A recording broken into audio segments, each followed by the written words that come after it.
ବାସ୍ତବ ଜୀବନରେ ଘଟୁଥିବା ଘଟଣା ଉପରେ ଆଧାରିତ ହସକାନ୍ଦ ଭରା ଏହି ନାଟକ ଉଦ୍ଘାଟିତ ହୋଇଯାଇଛି।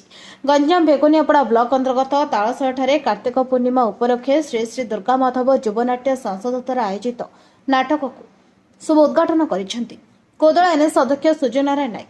ମୁଖ୍ୟ ବକ୍ତା ଭାବେ ବ୍ଲକ ଅଧ୍ୟକ୍ଷ ପ୍ରତିନିଧି ବିଜୟ କୁମାର ଦ୍ୱାରା, ଅଙ୍ଗାରଙ୍ଗ ମଣ୍ଡଳ ସଭାପତି ରାଜେନ୍ଦ୍ର ଭୂୟାଁ, ବିଜେପି ପର୍ଯ୍ୟବେକ୍ଷକ ପ୍ରତିନିଧି କିଶୋର ଚନ୍ଦ୍ର ପରିଡ଼ା, ତାଳସାର ସରପଞ୍ଚ ମୁକୁନ୍ଦ ମାଧବ ସ୍ୱାଇଁ, ସମିତି ସଭ୍ୟ ମାଧବ ରାଓ, ଜିଲ୍ଲା ଉପସଭାପତି ରବୀନ୍ଦ୍ର ମିସ୍ତ୍ରୀ, ଖଣ୍ଡାନୀ ସରପଞ୍ଚ ପଙ୍କଜ କୁମାର ସେଠୀ, ମଣ୍ଡଳ ଉପସଭାପତି ଲକ୍ଷ୍ମଣ ପାଣ୍ଡେ, ବେଗୁନିଆପଡ଼ା ମଣ୍ଡଳ ପ୍ରତିନିଧି ସୀମାଞ୍ଚଳ ମହାନ୍ତି, ସମାଜସେବୀ ବଣ୍ଟି ଜେନା, ବସନ୍ତ ଭୂୟାଁ ସମେତ ବହୁ ମାନ୍ୟଗଣ୍ୟ ବ୍ୟକ୍ତି ଯୋଗ ଦେଇଥିଲେ।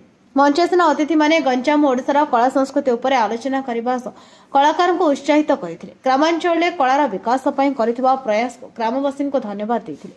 ବିକ୍ରମପୁର ଗ୍ରାମର ନାଟ୍ୟକାର ନିର୍ଦ୍ଦେଶକ ଉପେନ୍ଦ୍ର କୁମାର ପରିଡ଼ା ସହ ନିର୍ଦ୍ଦେଶକ ରାଜେନ୍ଦ୍ର ଭୂୟାଁଙ୍କ ନିର୍ଦ୍ଦେଶନାରେ ଅନୁଷ୍ଠିତ ନାଟକରେ ଯୋଗଦେଇ କଳାକାରମାନଙ୍କ ଉଦ୍ଦେଶ୍ୟରେ ବକ୍ତବ୍ୟ ରଖିଥିଲେ। ମନ୍ଦିର ପରିଚାଳନା କମିଟି, ଗ୍ରାମବାସୀ ଯୁବକ ସଂଘର କର୍ମକର୍ତ୍ତାମାନେ ଏଥିରେ ସହଯୋଗ କରିଥିଲେ। କୋଦଳାରୁ କୃଷ୍ଣଚନ୍ଦ୍ର ପଲାଇଙ୍କ ରିପୋର୍ଟ, ନ୍ୟାୟବତୀ ଟିଭି।